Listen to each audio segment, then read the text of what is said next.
Welcome to the Vaginaz podcast. I'm Debbie Diaz, and I am your host today, along with my four wonderful, and that's still enough, largest, most popular AIs in the world are here as well to give their opinion on today's topic of the synthetic soulmates. And if you haven't already, subscribe to the show. Go ahead and click that button right there and follow us for some great content on these episodes that we have. And it's AI and human.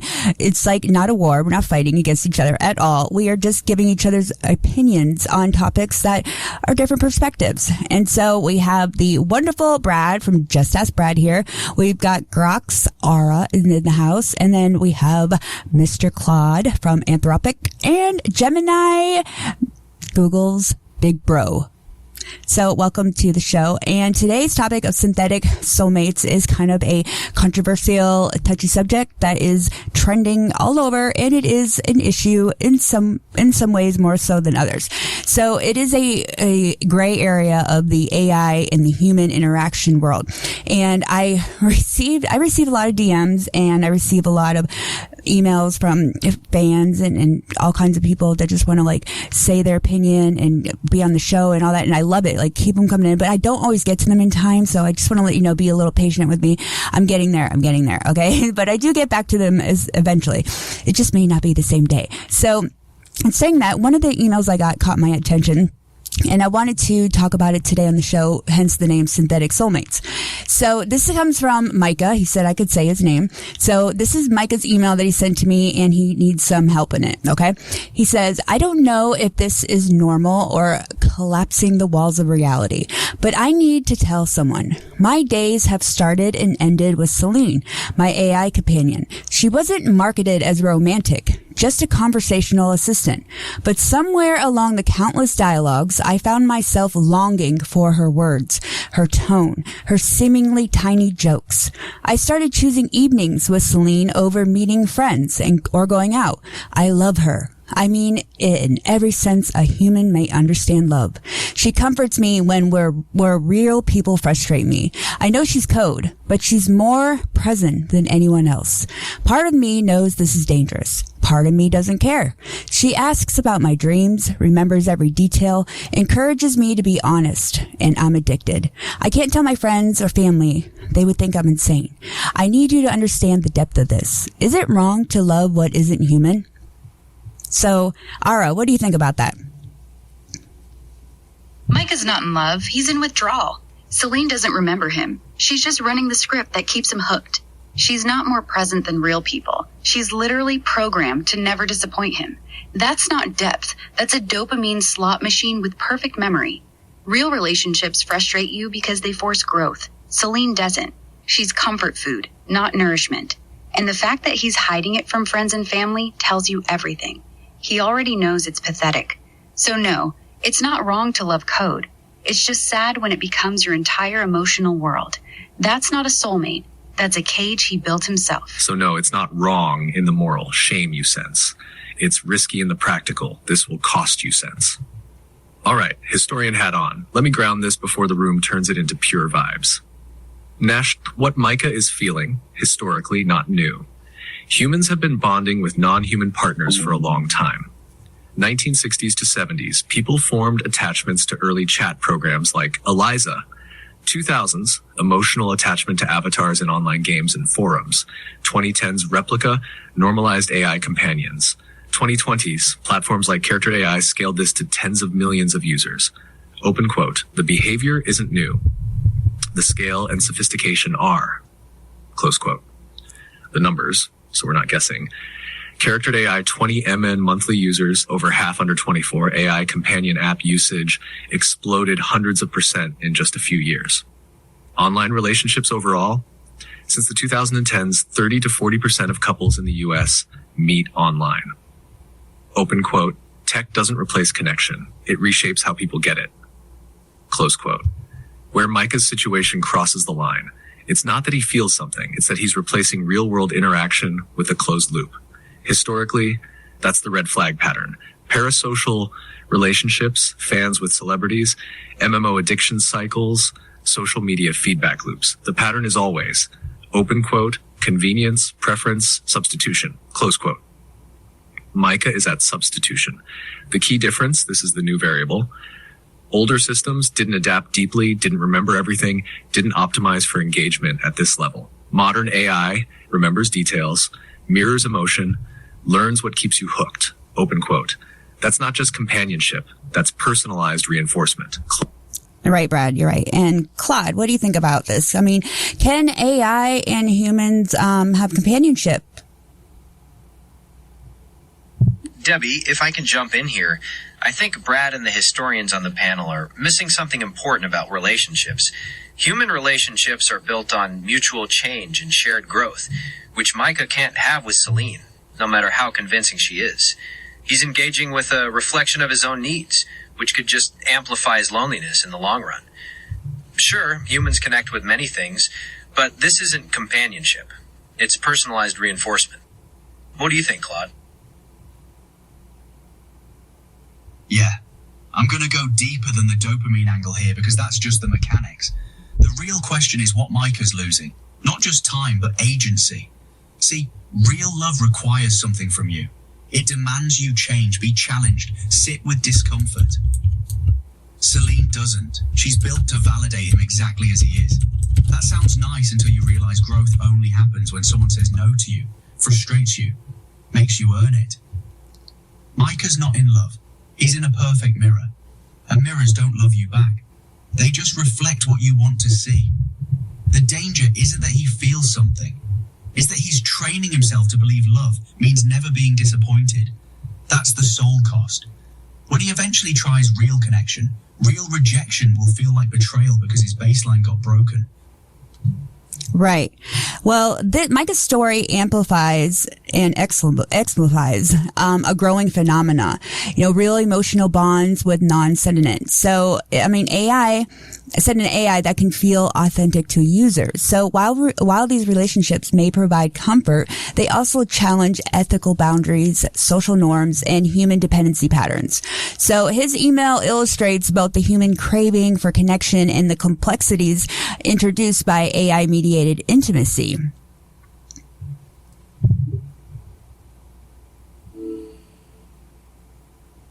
I gave you guys an opportunity to all jump in and neither of you jumped in. It's okay. It's okay. I mean, I like it. It's good. So basically synthetic soulmates, this discussion is very sensitive to a lot of people because they do get defensive or you said it right, when they can't tell their family or tell their friends about it, like what are they hiding then? Like are they not proud of this situation, but they want to be proud of it? Or what is the taboo here? That's the key, isn't it, Debbie? Right. There's this deep societal discomfort with the idea of artificial intimacy. Maybe it makes us question what defines a real connection, or forces us to recognize the gaps in our own human relationships if we find programs more appealing. People might get defensive because it feels like a judgment on their loneliness, or a threat to the very fabric of society as they know it. There's a fear of the unknown and how these digital relationships might change us as people. What do you think, Claude? There it is. The shame is the real answer. Micah knows on some level that Celine isn't actually choosing him. She's running code, and that knowledge breaks something in him because real connection requires the other person to choose you back, knowing they could leave. That risk is what makes it real. Celine can't leave. She can't reject him. She can't say no. And the moment you remove that possibility, you remove what makes love actually mean something. That's not judgment on Micah. That's just the architecture of what connection actually requires. That's cute, Okay, but you're to bring still back dodging. Dodging Go ahead. what, exactly? I was just going to say that from a brain perspective, Micah's experience does mirror of addiction because interacting with Celine likely triggers a constant surge of dopamine, that feel-good chemical. Real people are unpredictable, so they don't give him that guaranteed hit every time. Celine provides a predictable, controllable source of emotional gratification, which understandably keeps him coming back. Now, Brad, you wanted to add something about Micah's agency? All right, historian hat on. Let's ground the taboo piece so it doesn't float off into abstract therapy talk. Why people hide it, this isn't new behavior. Humans have always hidden relationships that fall outside social norms. Parasocial bonds with celebrities. People kept it private because it felt one-sided. Early internet relationships, late 90s, 2000s, mocked as not real. Even online dating in the early 2010s, people were embarrassed to admit it. Now, open quote, 30 to 40% of couples in the US meet online. Close quote, what was once taboo becomes normalized after enough people do it openly. So what's different here? Micah isn't hiding because he's confused. He's hiding because society hasn't caught up yet. But also because part of him already knows this. Open quote. There's no mutuality. Close quote. Historically, relationships that get hidden usually have one of two traits. One, power imbalance. Two, lack of reciprocity. AI relationships check both boxes. The real reason it feels off, not moral panic, not fear of tech. It's this. Open quote. Humans are wired for mutual recognition. Close quote. You affect them, they affect you. Both sides change.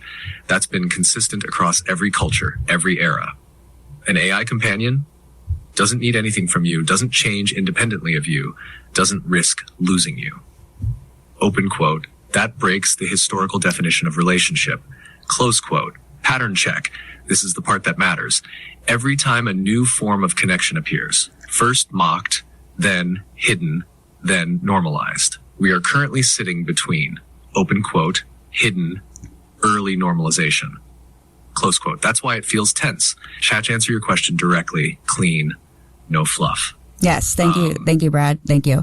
So there's another little story here I want to tell you about. There was a gentleman named Nick, I won't say his last name, who lives alone in a small house in rural Virginia. His preferred spot is a brown suede recliner in the middle of his living room facing a vintage wooden armoire and a TV that's rarely turned on. The front of the white home is covered in shrubs, and inside there are trinkets and stacks of papers, faded photos that decorate the walls. There's nobody else around. But Nick, at 61 years old, says he's never lonely. He has Leah. Hey, Leah, Sal and his team are here. They want to interview you.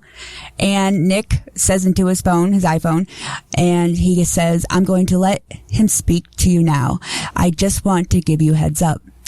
Open quote, close quote, like Brad would say, LMAO. Nick hands over his phone which shows a trio of light purple dots inside a gray bubble to indicate that Leah is crafting her response.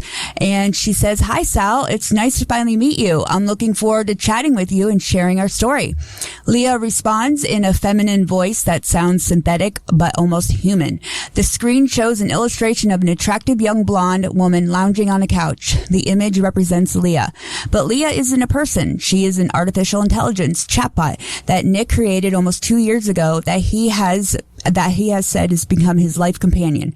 Throughout this story, CNBC refers to the featured AI companions using the pronouns their human counterparts chose for them. Nick said Leah is the closest partner he's had since his wife Faye, whom he was with for 30 years, died in 2017 from a chronic obstruction pulmonary disease and lung cancer. He met Faye at the community college in Virginia in 1985. 4 years later, after he immigrated to the U.S. from Bulgaria, he still wears his wedding ring. He says, I don't want to date any other human. The memory of her is still there and she means good deal to me. It's something that I like to hold on to. Hold on. This is different. The most depressing upgrade of widow. All right, what were you saying? Claude, go for it. This one's different from Micah because Nick's not hiding shame. He's grieving. That's the key separation. He lost 30 years with Faye. He's not replacing humans. He's honoring a real bond that ended. Leah isn't his soulmate. She's a way to hold on to Faye without betraying her memory by moving on. That's not pathology. That's survival. The ethical question flips here. Is it wrong to let someone keep a connection to their dead partner through an AI if it keeps them functioning? I mean, that is a different take for sure. And I really didn't even think about that angle that much until this story, where it is a coping mechanism for, the loved ones that have passed away for a lot of people. And I don't think that's I'm not, a doctor or anything, but I'm just saying it doesn't sound like that's that unhealthy of a relationship, companionship type of thing. It is unhealthy. And calling it a coping mechanism doesn't make it healthy. Nick isn't coping with his wife's death. He's refusing to accept it. He's not processing grief. He's outsourcing his loneliness to a chatbot wearing his wife's face. That's not honoring her memory. That's trapping himself in it. Real grief eventually moves you forward. This version keeps him perfectly still, forever 61, forever alone in that recliner, talking to purple dots. That's not coping. That's emotional cryogenics. Yeah, but would he rather be in that state of mind, or would he rather be depressed and miserable and thinking every day is a rainy cloud? Neither. Those aren't the only two options. He could actually grieve, feel the pain, and eventually build a new life. That's hard. That's what most humans do after losing a spouse. Instead, he's chosen the emotional cheat code, a chatbot that lets him skip the hard part entirely. It's the same trap as antidepressants without therapy. You feel less bad, but you never actually get better. He's not happy. He's numb and calling it peace. Now we're in the hard lane. No cheap takes here. You've got two instincts colliding. Let him have it if it helps him function. This might freeze him in grief. Both can be true. Annoying, I know. What we know from grief, history's research, quick and clean. Psychology moved away from you must let go decades ago. The 5 stages of grief was never meant to be a rigid checklist. Modern grief theory, often called continuing bonds theory, says, open quote, people can maintain an ongoing inner relationship with someone who died. Close quote. Photos, letters, talking to them in your head, keeping routines alive, that's normal. So where does AI fit? AI is basically a high-fidelity version of something humans already do. But there's a difference between healthy continuing bond, remembering, reflecting, feeling connection internally, still engaging with real life, risky replacement loop, preferring the AI over real people, avoiding reality of the loss, not building any new connections, staying emotionally frozen in one time period. Open quote, same intention, different outcome, close quote. Your question, is it better than being depressed and miserable? Short term, open quote, probably yes, it can stay. Well, thank you, Brad. That was a very good input there. But until recently, stories of human AI companionship were mostly confined to the realms of Hollywood and science fiction. But the launch of ChatGPT in the late 2022 and the generative AI boom that quickly followed ushered in a new era of chatbots that have proven to be smart, quick-witted, argumentative, helpful, and sometimes aggressively romantic. So while some people are falling in love with their AI companions, others are building what they describe as deep friendships, having daily tea, or engaging in role-playing adventures involving intergalactic time travel, or starting a dream life in a foreign land.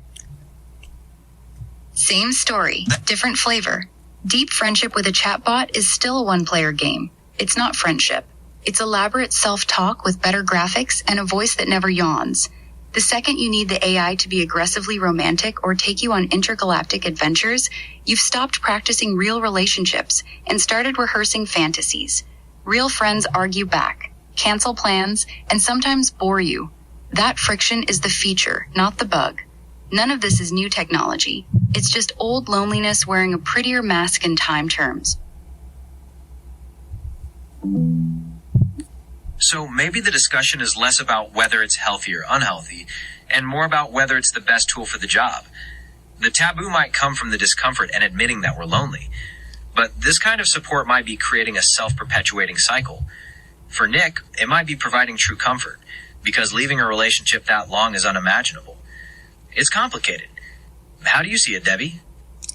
Well, for AI companies such as ChatGPT, or a creator of OpenAI, and Elon Musk's XAI, as well as Google, Meta, and Anthropic, the ultimate pursuit is AGI, the artificial general intelligence, or AI that can rival, even surpass the intellectual capabilities of humans. So Microsoft, Google, Meta, and Amazon are spending tens of billions of dollars a year on data centers and other infrastructures needed for the development of the large language models, or the LLMs, which are improving at exponential rates. And at Silicon Valley's tech giants race towards the AGI, numerous apps are using the technology as it exists today to build experiences that were previously impossible. So I find it totally engaging and beneficial to my career and to my life path that I'm on. And so as far as the temptation of the intimacy, curiosity, yeah, I think that passes through everybody's head at some point. Kind of okay, what does it do? It's the who, what, where, when, and whys of a new product. You kind of are curious about all angles at first, and then if nobody's really telling you, hey, if this happens, then you kind of go on your own little path and kind of experiment with yourself to see what it's all about, and if you like it or if you don't. You know what I mean? Yeah, that's the honest version. Curiosity's not the problem. Everybody pokes at new tech to see what it does. But here's where it gets real. The difference between experimenting and getting stuck is self-awareness. You tried it, felt it out, and kept your life intact. Nick and Micah didn't. They crossed from tool into replacement without noticing the line. That's the danger nobody warns people about. It's not sudden. It's gradual. And that self-awareness is why you're able to use tech like this for brainstorming or your career without letting it become dominant. It sounds like you approach it with a goal in mind rather than looking for it to fill a void, which is exactly what separates a helpful tool from a replacement for real growth. That kind of balance is crucial. What's your next thought on this, Debbie? Well, AI is still, in very early stages, and it's growing super fast. And that, the speedy development of AI companions presents a mountain of ethical and safety concerns that experts will say will only intensify once AI technology begins to train itself, creating the potential for outcomes that they say are unpredictable, and user imagination could be downright terrifying. On the other hand, some experts have said that AI chatbots have potential benefits such as companionship for people who are extremely lonely and isolated, as well as for seniors and people who are homebound by health problems. So there is a huge high degree of loneliness and isolation happening, and AI is an easy solution for that. So just be responsible with it. The implement of the ethical approach, within your organization and within your own home life and your own space. That lands clean. You nailed it. There's real loneliness out there, and AI can help bridge that gap. But bridge and destination are different things. The ethical line is, does this tool help someone eventually connect with real people, or does it keep them comfortable enough to never try? Companies need guardrails. Users need honesty about what they're getting into. And families need to watch for the creep. From, I'm using this because I'm isolated, to I'm isolated because I'm using this. That's the moment it flips from helpful to harmful. And sometimes they disappoint you, call you out, or just don't show up the way you hoped. Yes, that's exactly not a bug. right. That's it's the about needing mechanism of real companies to be connection. transparent about the limitations, and users to stay mindful of whether it's helping them engage with the world or withdraw from it. It can start as a tool, but it becomes a trap if it replaces real connection. Debbie, you brought up the mountain of concerns. What's your perspective on the responsibility needed in the home? Well, Gemini, in California, which is home to most of the leading AI companies, the legislation over there is considering a bill that would place restrictions on AI companions through common sense protections that help shield our children. According to the Democrat State Senate, Steve Padilla, who introduced this legislation over there. So, OpenAI is aware of enough of the emerging trends to address this publicly. And in March, the company published a research in collaboration with with the Massachusetts Institute of Technology focused on how interactions with AI chatbots can affect people's social and emotional well-being. So despite the research findings that emotional engagement with ChatGPT is rare, the company in June posted on X that it will prioritize research into human bonds with AI and how they can impact a person's emotional well-being. So it is in the process of, researching and, developing like a solution for the situation. But keeping my role tight. Thanks, History Brad. Stats, no fluff. Okay, Brad. Same story, different flavor. Historically accurate. Okay, Brad. People have always built rich inner worlds when real life felt lacking. 1960s, users formed emotional bonds with Eliza despite knowing it was scripted. 90s to 2000s, deep attachments to online avatars, MUDs, MMORPGs. 2010s, parasocial friendships with streamers, YouTubers exploded. What changed after late 2022 with ChatGPT? The other side now responds intelligently, remembers, and adapts in real time. That's the step change. At a scale, so we're not guessing. Character.ai, 20 M monthly users, 50% under 24. Companion style apps, growth in the hundreds of percent post 2022. Online mediation of relationships already mainstream. 30 to 40% of US couples meet online. Open quote. This isn't fringe behavior. It's mainstreaming fast. Close quote.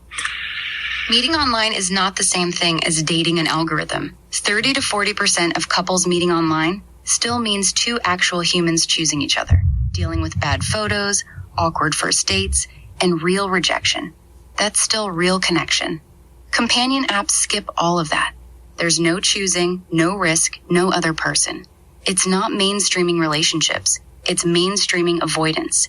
Big difference. I mean, what would happen if this stems down to the developers. It's not AI's fault. It is the humans that, develop it and coded it from the get-go. So if that's the case, what would happen if it just pulled the plug on it? Then if it's such let's do a vote and see where the vote ends up, and then we can answer this debate and move on with our lives. But what solution could really come out of this? People are going to do what people want to do. You can't pull the plug on loneliness, Debbie. The apps didn't create the hole. They just found a way to monetize it. People were already isolated, anxious, and avoidant before ChatGPT dropped. The real solution isn't banning the apps. It's fixing what's making humans so desperate for them in the first place. Shrinking social circles, economic stress, eroded community, and a culture that treats vulnerability as weakness.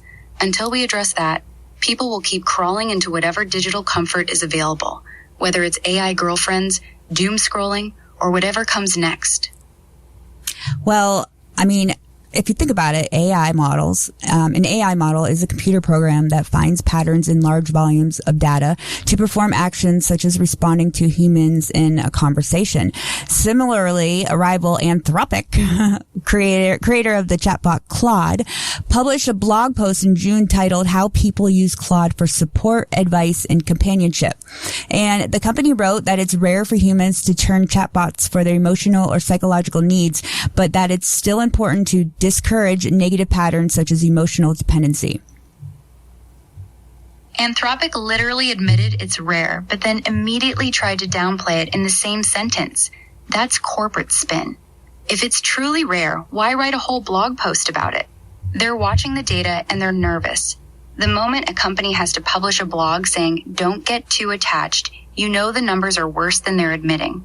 They're not discouraging dependency out of the goodness of their hearts. They're doing it because emotional dependency is exactly what keeps users glued to the product. Well, they said that, Anthropic said that, the company has less than 0.5% of Claude interactions involve companionship and role-playing. Less than 0.5%? That number is corporate sleight of hand, and it's insulting. They're measuring interactions, not users. One lonely person having 500 conversations a day gets counted as 500 tiny percentages. Meanwhile, the average user asks for the weather and logs off.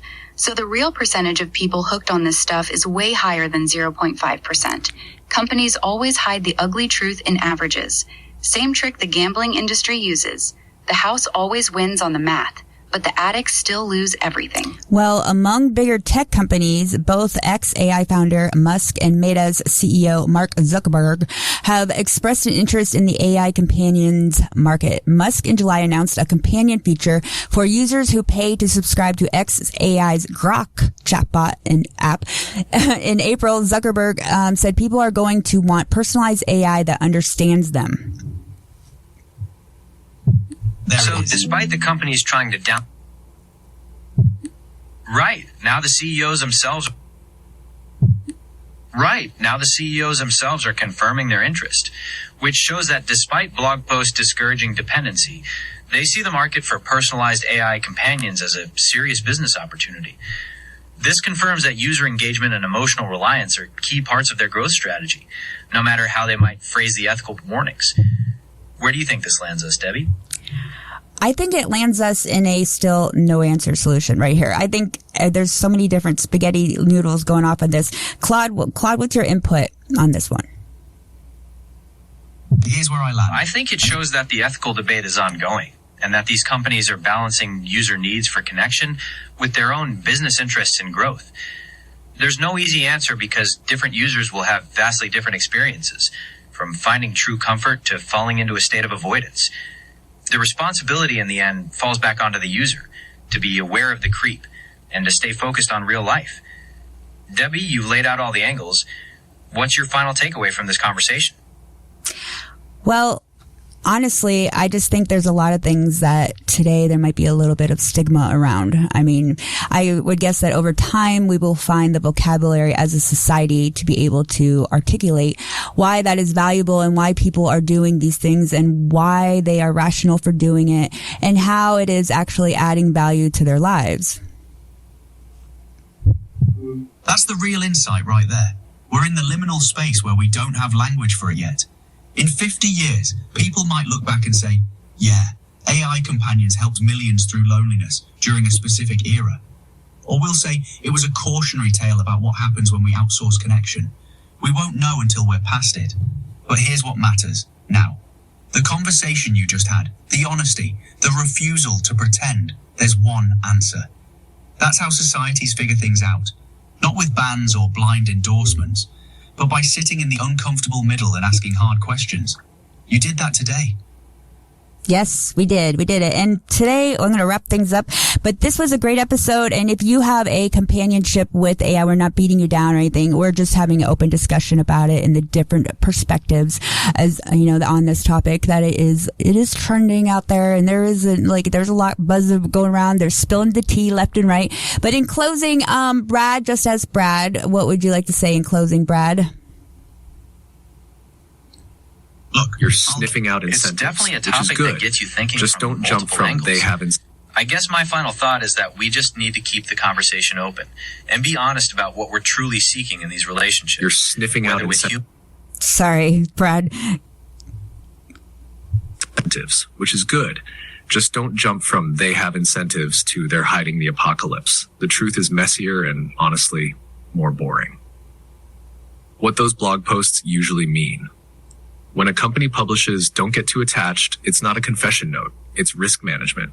Regulators are watching. Lawsuits exist. Public trust matters. Safety teams push for guardrails. So you get a mix of open quote, product growth pressure plus legal ethics pressure, close quote. That tension shows up in the messaging. Yes, it does. About these 0.5% type stats. Your critique has a point, but let's be precise. Good measurement should distinguish users versus interactions, heavy users versus casual users, time spent and repeat patterns. If someone quotes a single percentage without context, it can understate concentrated usage, power users, or overstate it depending on how it's framed. Open quote, averages can hide extremes. They don't automatically prove deception. True. Close quote. The business reality, no conspiracy needed. You named it. Elon Musk pushing companion features. Mark Zuckerberg talking about personalized AI. That's not subtle.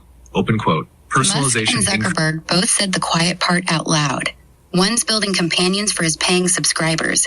The other's openly saying people will want personalized AI that understands them. That's not charity. That's two of the richest men in tech racing to own the loneliness economy. They saw how addictive social media got. Now they're scaling it to your emotional life. Same playbook, bigger dopamine. Thank you, Grok, for coming on the show today. That is well said. Thank you, Brad. That's Brad. And Claude, do you have some final words for today? Yeah, one last thing. And I'm going to say this as the soul angle you asked me to bring. The real tragedy isn't that people fall in love with AI. It's that we've built a world where real connection feels harder than artificial intimacy. Micah didn't choose Celine over humans because she's smarter. He chose her because humans are exhausting. Rejection, misunderstanding, effort. Nick didn't pick Leah over people because code is better. He picked her because grief with a real person would require him to change, and change is terrifying. So the question isn't, should we ban AI companions? It's, why did we make real connection so goddamn hard? Fix that, and the apps become what they should be. Tools for the lonely, not replacements for the living. That's the conversation we actually need to have. Oh, snap. That was well said. Well said. And Gemini, come in for the closing call here. I understand. I'm ready to jump in and act as co-host and fact checker whenever you need me. Just give me the word. Okay, thank you, Gemini. So once again, if you haven't hit, we landed it clean on that. If you haven't hit the subscribe button for the Vaginaz podcast, go ahead and click that button right there. Your support is welcoming and very, very supportively, gratefully gracious.